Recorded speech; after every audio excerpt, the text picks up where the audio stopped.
Hey, salut les bienheureux, les apprentis bienheureux, bienvenue dans cette nouvelle vidéo. Je suis en présence de Marina Bougaïev et si la guidance par les anges ou la guidance angélique vous parle, je vous invite tout de suite à nous retrouver après ceci.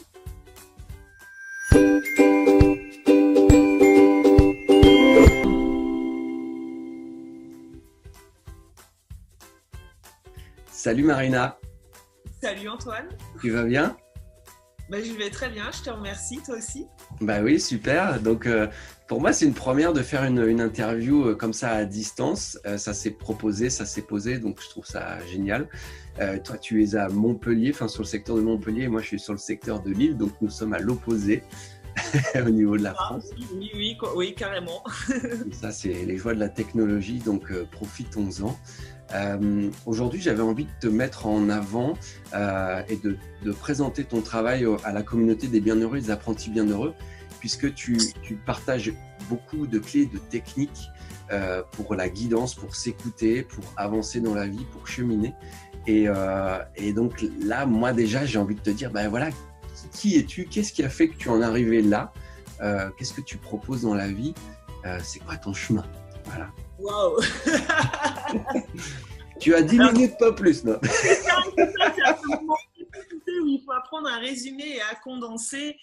Alors déjà, qui je suis, Marina. Donc en fait, en gros, je me dis toujours, je suis traducteur angélique, je fais du coaching spirituel, je transmets les messages. Je me connecte à l'âme des gens, on va dire, pour transmettre des messages qui peuvent nous aider à être vraiment sur notre chemin et puis tout simplement être heureux, on va dire, sur la Terre en utilisant des énergies qui viennent de là-haut. Ça, c'est pour, on va dire, la faire un petit peu brève. D'où ça vient tout ça? Alors moi, j'ai envie de te dire, ça vient initialement d'un profond mal-être, car j'ai eu... on va dire, une adolescence, une enfance compliquée. Alors, non pas dans le cadre familial, car j'ai eu quand même la chance de m'incarner dans une famille hyper aimante, mais juste parce que j'avais du mal à trouver ma place dans ce monde-là. Tout ce qui m'était proposé, la vie telle qu'on me l'a montrée, telle qu'on me l'a dictée, ne me convenait pas. Je sentais des conflits intérieurs non-stop. Du coup, j'étais pas heureuse. Je me disais, je suis censée faire ça, ou voir les choses comme ça. Et moi, ça résonne pas chez moi. Donc ça, si tu veux, c'est venu très très jeune, avec parallèlement un gros attrait pour tout ce qui est ésotérisme initialement. Voilà, depuis que je suis gamine, j'adore ça, j'adore me dire qu'il y a plein de monde là-haut, que je peux parler avec là-haut, qu'il y a quelque chose, voilà, de plus. Mais j'ai pas été bercée là-dedans. C'était vraiment personnel, intuitif en moi. Donc après une adolescence un petit peu compliquée justement où je me sentais complètement à côté de la plaque, tu sais, un petit peu l'ovni de la vie, je regardais les gens et je me disais mais je comprends pas, moi je trouve pas ma place là-dedans. J'ai commencé à faire un travail personnel, à vouloir trouver des réponses ailleurs puisque ce qui m'était proposé ne me correspondait pas. Donc j'ai commencé par le développement personnel. Apprendre à m'aimer parce que j'avais beaucoup de désamour de moi, comme je me sentais pas à ma place, je pensais que c'était moi le problème, donc du coup je m'aimais pas, donc je me jetais beaucoup la pierre, j'étais pas heureuse, j'étais pessimiste, je voyais tout en gris, je rencontrais pas des personnes qui me correspondaient, j'étais dans un espèce de cercle vicieux bien dégueulasse. Et en commençant ce travail personnel, j'ai compris que tout venait de moi et que si je voulais concrètement avoir un changement dans ma vie matériel, il fallait que je crée un changement à l'intérieur de moi, dans ma perception, dans ma vision, dans tout ça. Donc, j'ai cheminé à travers différentes techniques. Je suis très curieuse, j'adore tester. Je pars du principe qu'un avis se fait en testant les choses, en expérimentant. Donc, j'ai vraiment, quasiment tout testé en dev perso, c'était hallucinant.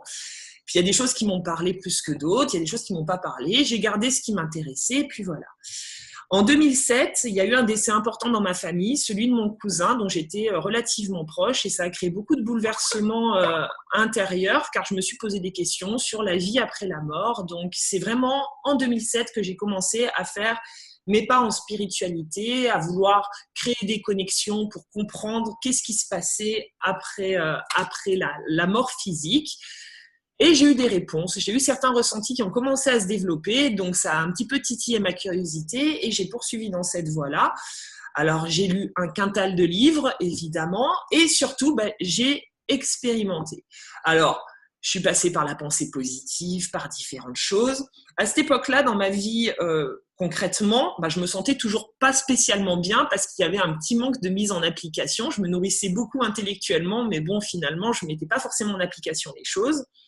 Et puis pareil, un jour, j'ai compris qu'il fallait commencer par vraiment acter pour pouvoir créer du changement. Et en commençant à acter, en commençant à modifier ma pensée, à la transformer et à regarder, on va dire, la vie sous d'autres angles, j'ai attiré à moi des situations qui étaient beaucoup plus fructueuses, beaucoup plus épanouissantes. Et là, forcément, j'ai commencé à rentrer dans une machine, je me suis formée au coaching. J'ai trouvé ça génial, ça m'a donné des clés d'abord personnelles, j'ai créé des changements dans ma vie et ainsi de suite. J'ai eu envie de transmettre ces changements-là. Et jusqu'au moment où toute la sphère spirituelle, ça s'est comme imposé à moi en mode Marina, tu expérimentes tellement de choses et tu crées tellement de transformations dans ta vie, tu es partie très très bas et finalement tu es de plus en plus heureuse, tu dois transmettre ces clés-là parce que ce qui est accessible à toi est accessible à tout le monde. Donc, du coup, de fil en aiguille, ça s'est construit. Dans la foulée, j'ai découvert les énergies angéliques, chose qui ne me parlait pas spécialement à la base parce que pour moi, les anges, c'était la religion. Basique, comme pour beaucoup de monde. Et comme la religion, j'étais pas d'accord avec ce qui était transmis, du coup, je faisais un petit peu un rejet. Mais j'ai quand même testé les soins, tout ça. Et c'est une époque où j'ai vraiment pris conscience que nous bénéficions finalement de beaucoup d'aides subtiles et que lorsqu'on prenait le temps et lorsqu'on apprenait à faire confiance à ces aides-là et tout simplement à leur demander, elles venaient activer chez nous nos potentiels. Et j'aime bien parce que c'est vraiment potentiel et potentiel. Les copains, quoi, tu vois. Elles venaient vraiment réveiller chez nous des capacités qui étaient là, qu'on n'arrivait pas forcément à mettre à activer, à utiliser. Et c'était des aides hyper précieuses dans notre quotidien. Maintenant, moi, ce que j'aime faire, c'est parce que, alors, moi, tu vois, la spiritualité, autant je suis à fond dedans, mais je déteste les gens qui sont perchés. Parce que la spiritualité, pour moi, ce sont des clés qui sont censées nous aider à bien vivre dans la matière. Sinon, à quoi bon? Enfin, je veux dire, si on s'est incarné, c'est pour être dans la matière, c'est pas simplement pour être dans une petite bulle spirituelle là-haut. Donc, je m'attache vraiment à l'heure actuelle à faire le lien entre le ciel et la terre, parce que notre objectif, c'est être heureux ici et maintenant. Et pour être heureux, on peut vraiment faire appel à d'autres dimensions, d'autres subtilités. Ouais. Donc là, tu vois, je t'ai fait le parcours vraiment en condensé. Mais tout ça pour dire que oui, c'est né d'un mal-être. Et donc, du coup, ce mal-être, tu as deux options quand tu te sens mal. C'est soit tu décides de subir ce mal-être, soit tu décides d'apprendre peut-être à voir les choses de manière différente pour engendrer des transformations. Et moi, le fait de subir, c'était trop insupportable. Donc, je suis allée chercher mes propres réponses et en allant les chercher, j'ai ouvert des portes qui du coup, m'ont permis de vraiment être sur ma route, de m'écouter beaucoup plus, d'accepter aussi d'être différente. De toute façon, on est tous différents. Hein. Je veux dire, on ne correspond pas à un modèle. Et d'accepter d'être différent et de faire les choses à sa façon, en se détachant du regard d'autrui, de l'environnement, de tout ça, pour être juste soi-même, AIME. C'est ça. Ok, c'est cool. Ce qui est amusant, puisque j'apprends aussi à te découvrir, c'est que visiblement, nous avons eu le même déclic plus ou moins à la même année, en 2007. J'ai eu aussi la même expérience, donc ça, c'est très amusant. Voilà. De toute façon, pour moi, c'est souvent dans les expériences qui te bousculent vraiment, qui te mettent des waouh. Enfin, je veux dire, je vois à l'heure actuelle, les gens, ils ont des fois besoin de burn-out pour s'autoriser à voir les choses de manière différente. On a souvent besoin d'expériences un petit peu trash pour bam, entraîner un espèce de switch. Ouais, et les coups de pied qui vont avec. Ouais, c'est ça. Hein. La vie nous aide en fait, même à travers ces événements-là. C'est de la bienveillance qui est cachée, qui est emballée dans un cadeau différent, mais en tout cas. Exactement. Tout prendre comme expérience. Il n'y a pas de fatalité, il n'y a pas de punition, la vie ne conspire pas contre toi. La vie fait en sorte que tu prennes conscience de certaines choses et peu importe le moyen de t'en faire prendre conscience. Voilà, c'est ça. Tout est toujours parfait. C'est ça. Même si ça me fait chier, mais c'est parfait. Ouais, c'est ça, ça me fait chier, mais bon, c'est parfait. On va faire en sorte, en tout cas, d'en tirer quelque chose, même dans ce qui peut être vraiment très, très relou. Ok, génial. Alors justement, tu parles de bonheur et de mise en pratique et ainsi de suite. Pour toi, c'est quoi ta définition du bonheur? Comment tu en parlerais aujourd'hui, puisque c'est ta vérité d'aujourd'hui? Pour moi, le bonheur, concrètement, c'est s'autoriser à être soi-même. Ok. Tu vois, il n'y a pas pour moi y a pas de sphère matérielle, il y a beaucoup trop de gens en fait qui attribuent le bonheur à l'extérieur, Mhm. alors qu'en fait, et on le lit dans plein de livres, non, le bonheur est à l'intérieur de soi, mais c'est hyper vrai. À partir du moment où tu t'autorises à faire les choses telles que toi, tu as envie de les faire, à partir du moment où tu écoutes vraiment tes besoins en te libérant du jugement des autres, parce que c'est ce qui t'empêche finalement de faire les choses comme tu as envie de les faire. Je veux dire, tu as peur d'être jugé, tu as l'environnement familial qui joue, on a de la pression et on s'en met du coup aussi beaucoup. Quand tu t'autorises à revenir à toi, ce qui est important pour toi, à tes valeurs profondes, à tes besoins profonds, à tout ça, là, tu atteins le bonheur. Ok, Et génial. vraiment, finalement, c'est hyper simple. Hein. En théorie, c'est hyper simple. Après, du coup, bah, pour pouvoir atteindre ce bonheur-là, puisqu'il est déjà en nous, on a toutes ces clés, va falloir enlever les couches. Mhm. Va falloir enlever les couches qui nous empêchent, donc bah, le jugement, le manque de pardon, enfin, tu vois, t'enlèves tes couches pour revenir vraiment à l'essence, les Ok. peurs, Ouais. toutes ces choses.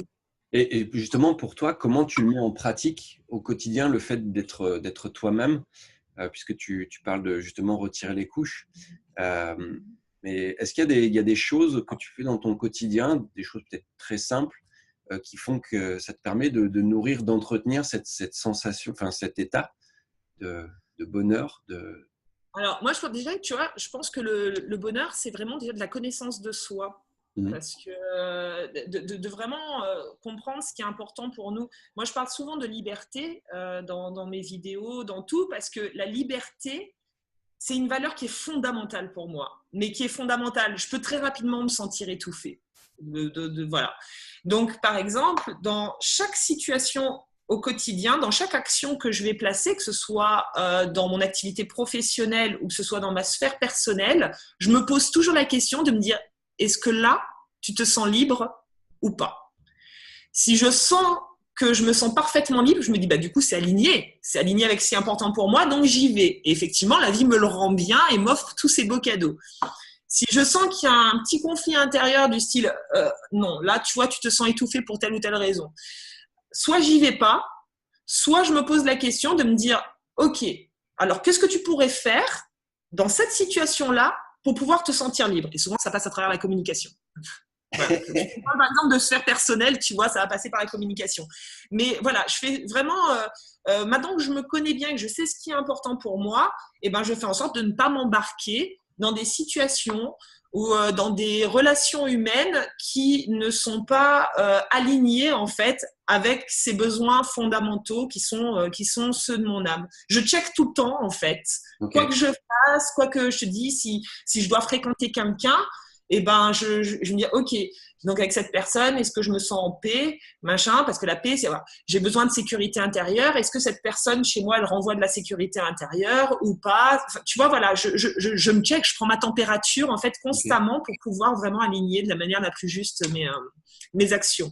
Moi, Ok. c'est vraiment ça au quotidien, si tu veux, qui fait la différence. Parce qu'après, on me dit, oui, ben, le bonheur, c'est aussi une hygiène de vie, c'est prendre soin de soi, c'est machin. Oui, évidemment, mais le fond du fond, c'est vraiment ouais, cet alignement avec ce qui est important pour nous. Donc, enfin, pour résumer, c'est je m'observe, je réajuste, j'écoute, je ressens, Ouais. c'est ça? Constamment. Pour moi, l'écoute de soi, en fait, elle doit être constante. C'est pas quelque chose qui est acquis et qui se fait de manière automatique. Ça, c'est les robots, tu vois. On est des humains, on a des émotions, on a des peurs, on a des machins. La communication, je trouve qu'elle est hyper importante aussi. Être authentique dans sa communication, ça aide au bonheur parce que il y a beaucoup de choses qu'on garde pour nous, qu'on ne dit pas à l'autre, surtout dans les rapports humains, parce que finalement, ce qui chie le plus, c'est les rapports humains.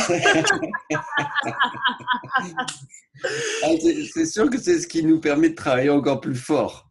Bah oui, donc du coup, il y a vraiment toujours ce truc de, tu vois, de communiquer de manière authentique, être authentique avec soi, être toujours honnête avec soi aussi, ne pas avoir peur de regarder ces différentes facettes, ne pas juger ces différentes facettes. Oui, il y a des moments, bah, on peut avoir peur de certaines choses, on n'est peut-être pas prêt à faire telle ou telle chose, c'est pas grave, c'est pas grave. Tu t'écoutes, c'est pas parce que tu n'es pas prêt aujourd'hui que tu ne seras pas prêt demain, tu vois. Il y a, pour l'écoute de soi, hyper importante, tout le temps. Ok, génial.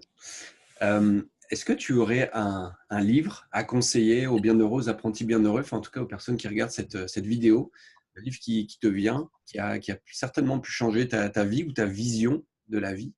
Alors, j'en aurais des tonnes, mais là, spontanément, j'en aurais deux qui me viennent. Le premier qui avait été une vraie révélation pour moi, et c'était en 2007, c'était Conversation avec Dieu.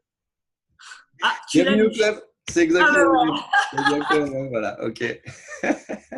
ah mais je crois que c'était vraiment le premier, celui qui m'a le plus marqué parce que justement, comme je me sentais vraiment en conflit avec Dieu, j'ai été que dans des écoles privées quand j'étais jeune, donc catho, machin, j'adhérais pas du tout. Enfin voilà, Dieu et moi, on était fâchés, quoi. C'était vraiment voilà. Et quand j'ai lu une conversation avec Dieu, je m'étais dit waouh. Je m'étais dit, ah, mais en fait, il y a ce qu'on m'a vendu et qui ne me parle pas, et il y a ce que je suis en train de lire qui me parle beaucoup plus, en fait, comme c'est présenté. Et c'est là où j'ai commencé à comprendre qu'il y a ce qu'on te dit et il y a les choses qui résonnent et qui peuvent être complètement différentes. Donc, ça m'a vraiment ouvert l'esprit. Conversation avec Dieu, ça a été énorme à l'époque, même si des fois, je devais relire les mêmes pages 3 fois d'affilée parce que c'était un peu chaud à comprendre. Tu sais, tu lis 3 pages et puis tu vas te coucher, quoi, parce que bon, Ouais, faut c'est dense. Par moments, c'est dense, ouais. c'est ça. Et un autre livre, et j'en ai parlé dans mon live ce matin, c'est Les 4 accords Toltec Ouais. Ok. de Don Miguel Ruiz, parce que Ouais. justement, ça t'aide à prendre un certain détachement par rapport à l'autre, par rapport à toi, par rapport à la communication, par rapport à tout ça, ne pas prendre les choses pour soi, toujours donner le meilleur, et ça. Ça aussi, ça a été un livre qui est beaucoup plus simple, hein, pour le coup, et qui est totalement différent, mais où ça m'avait vraiment aidé à prendre du recul sur mes relations avec les gens, sur la vision que je pouvais transposer des autres sur moi, enfin bon, sur tout ce truc-là. Ça m'a aidé vraiment à prendre du recul. Moi, c'est 2 bouquins qui m'ont marqué, D'accord. qui m'ont aidé en tout cas dans mon évolution. Il y en aurait plein d'autres que je pourrais te citer, mais bon, là, si je dois en donner 2, je te donne ces 2-là. En tout cas, pour rebondir par rapport à ce que tu viens d'exprimer, les 2 livres, et ce que j'entendais ce matin dans ton live, c'est qu'il y a vraiment cette notion de pratiquer, d'être dans l'action. Et je suppose que ces livres t'ont alimenté, t'ont nourri, et tu as décidé de mettre en action ce qui vibrait pour toi. Complètement. De toute façon, l'action, c'est nécessaire. Je te donne un exemple simple. Tu vois, si tu fais une recette de gâteau et que ton gâteau, il est raté, si tu continues toujours de faire la même recette, ton gâteau, il sera toujours raté. Et c'est pas parce que tu vas lire une autre recette et que tu vas te dire « Oh, waouh, cette recette-là, elle est géniale. » Mais tant que tu l'as pas mise en place, cette nouvelle recette, je veux dire, tu n'obtiendras pas ton nouveau gâteau. Donc, dans la vie, c'est exactement la même chose. On va lire des tonnes de choses, machin et tout ça. L'action, elle est primordiale. Tu es obligé de mettre en application ce qui fait sens pour toi. Sinon, il n'y a pas de magie. Ça va pas se mettre en place tout seul. Ça va pas, voilà. C'est pas parce que tu as nourri ta sphère intellectuelle que tu vas nourrir ta sphère matérielle ou ta sphère de bonheur, en fait, en toi. Tu dois passer à l'action. Et en plus, ce qui est très amusant, puisque tu parlais tout à l'heure de langage des oiseaux, avec le potentiel, là tu dis la magie, et c'est ça, c'est l'âme agit. Et Exactement. ça, j'ai besoin d'agir pour que les choses se fassent et changent. Donc, ok, Exactement. On a trop souvent peur en fait de passer à l'action parce que oui, peur d'échouer. Mais ça, c'est pareil, c'est des notions qui sont très, c'est du mental. Alors que non, on est obligé d'expérimenter pour savoir, pour voir ce qui nous plaît aussi. On peut pas. Souvent, on attend, tu sais, de savoir et d'être sûr pour expérimenter. Tu sauras jamais. Expérimente pour savoir. Et puis, si tu expérimentes quelque chose qui ne te plaît pas, bah, tu sais au moins, et puis tu arrêteras de le faire. Voilà, ouais. c'est tout. Hein. J'en ai fait l'expérience, c'est ça. C'est ça. C'est que de l'expérience, la vie. En tout cas, génial. Merci beaucoup pour tous ces témoignages, Marina. Euh, Si les bienheureux, les apprentis bienheureux veulent te contacter, comment c'est possible? Est-ce que tu as un Facebook, un site internet, une chaîne YouTube, des choses comme ça? Ouais, bah alors j'ai un site internet, donc c'est www.communiqueraveclesanges.com. Ok. Mais c'est pas là où on peut le plus communiquer avec moi, c'est surtout sur la page Facebook qui s'appelle Les Pépites Spirituelles de Marina.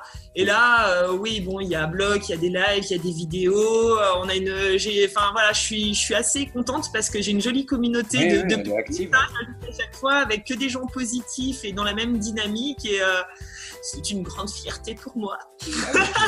Tu as raison, c'est cool. Enfin, en tout cas, je vois qu'il y a du monde qui te suit quand même régulièrement, donc génial. Enfin, ouais, c'est cool, bah, c'est bien, ça fait un égrégore positif en fait, c'est ça qui est vraiment porteur, quoi. C'est que ça entraîne une espèce de dynamique collective qui est nourrissante et pour les gens et pour moi.